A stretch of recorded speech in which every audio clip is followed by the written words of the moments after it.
نحمده ونصلي على رسوله الكريم اما بعد اعوذ باللہ من الشیطان الرجیم بسم اللہ الرحمن الرحیم تلک الرسل فضلنا بعضهم على بعض۔ آج کی تلاوت میں تیسرا پارہ تلک الرسل، جس میں سورہ بقرہ کی 30 پر 4 آیتیں اور سورہ آل عمران کی 90 پر 1 آیتیں پڑھی گئی، مکمل 125 آیتوں کی تلاوت ہوئی۔ اللہ سے دعا ہے کہ آج کی تلاوت کو اور اس کے سننے کو قبول فرمائے اور ہمارے گناہوں کو معاف فرمائے۔ پارے کے ابتدا میں اللہ تعالیٰ نے یہ بتایا دنیا میں جتنے پیغمبر آئے نبوت کے اندر، رسالت کے اندر برابر تھے۔ بعض پیغمبروں کو اللہ تعالیٰ نے معجزات کے ذریعے فضیلت دی۔ اللہ تعالیٰ مثال بیان کرتے ہیں، بعض پیغمبروں سے اللہ نے بات کی، آدم علیہ السلام سے، موسیٰ علیہ السلام سے، نبی کریم صلی اللہ علیہ وسلم سے، اور بعض پیغمبروں کو اللہ تعالیٰ ایسے معجزات دیا جو دوسرے پیغمبروں کو نہیں دی۔ عیسیٰ علیہ السلام کو اللہ تعالیٰ نے ایسے معجزات دیے جو کسی پیغمبر کو عطا نہیں کیا۔ اللہ تعالیٰ نے ان کو معجزہ یہ دیا، جو پیدائشی اندھے ہوتے تو ان کے آنکھوں پر ہاتھ رکھتے اور کہتے اللہ کے حکم سے دیکھنے والا ہو جا، وہ دیکھنے والا ہو جاتا۔ یہ اللہ تعالیٰ ان کو معجزہ دیا۔ مردے ہوتے ان کے پاس جاتے اور کہتے اللہ کے حکم سے اٹھ جا، مردہ اٹھ جاتا تھا۔ اس سے بڑھ کر اللہ تعالیٰ نے ان کو معجزہ یہ دیا، ہمیشہ جبرائیل علیہ السلام ان کے ساتھ تھے، کوئی ان کے اوپر حملہ نہیں کر سکتا۔ وَأَيَّدْنَاهُ بِرُوحِ الْقُدُسِ۔ جب عیسیٰ علیہ السلام کو پکڑنے کے لیے یہودی ان کے گھر گئے، نہیں پکڑ سکے، کیوں؟ جبرائیل ان کے ساتھ تھے، اللہ تعالیٰ ان کو آسمان پر اٹھا لیا۔ تو ابتدا میں اللہ تعالیٰ یہی بتایا سارے پیغمبر رسالت کے اندر، نبوت کے اندر برابر ہیں، مگر چند پیغمبروں کو اللہ تعالیٰ معجزات دیا۔ یہ معجزات کیا ہے؟ ان کی فضیلت ہی کسی پیغمبر کو کمی نہیں کرنا۔ اس کے بعد کی آیت میں اللہ تعالیٰ یہ کہتے ہیں تمہارے پاس جو کچھ ہے وہ اللہ کا دیا ہوا ہے۔ ہمارے پاس جو بھی دولت ہے ہم نے کمایا، مگر اللہ تعالیٰ کہتے ہیں مما رزقناکم، ہم نے تم کو دی، اسے خرچ کرو، ہمارا دیا ہوا خرچ کرو۔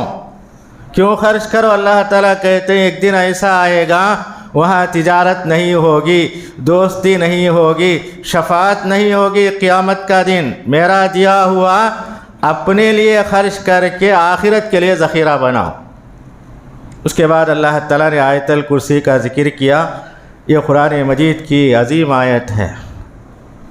بخاری کی حدیث ہے جو کوئی بندہ رات میں اسے پڑھ کے سوتا ہے، اللہ کے جانب سے ایک حفاظت کرنے والا صبح تک اس کی حفاظت کرتا ہے، شیطان اس کے قریب نہیں آتا۔ یہ بڑی آیت ہے۔ اس آیت کے اندر اللہ تعالیٰ نے اپنے اسماء حسنہ کا ذکر کیا۔ اللہ لا الہ الا هو الحی القیوم، اللہ اللہ کا نام ہے۔ الحی، اللہ زندہ ہے۔ کائنات کی ہر چیز کیا ہے؟ مرنے والی ہے۔ اللہ کی ذات کیا ہے؟ ہمیشہ رہنے والی۔ القیوم، ساری کائنات کو سنبھالے ہوئے ہیں۔ لا تاخذہ سنۃ ولا نوم، نہ اللہ کو اونگنا آتا ہے نہ نیند آتی ہے۔ اللہ تعالیٰ یہ بتاتے ہیں جب اونگ آتی ہے یہ کیا ہے؟ نیند کی ابتدا ہے، جب سو جاتا ہے انتہا میں چلا جاتا ہے۔ اللہ کی ذات یہ دو چیزوں سے کیا ہے؟ پاک و صاف ہے، اسے اونگنا بھی آتا نہیں، نیند بھی نہیں آتی ہے، ہمیشہ زندہ ہے۔ یہ اللہ کی قدرت ہے۔ اور بھی باتیں بتائی گئی، کائنات کی ہر چیز اس کے ہاتھ میں ہے۔ قیامت کے دن کیا ہے؟ اس کے پاس کوئی سفارش نہیں کرے گا جب تک کہ اللہ کی اجازت نہ ہو۔ اللہ تعالیٰ ہر ایک کے آگے اور پیچھے کیا ہو رہا ہے اسے جانتے ہیں۔ اللہ کے علم کو کوئی احاطہ گھیر نہیں سکتا۔ اور اللہ کی کرسی کیا ہے؟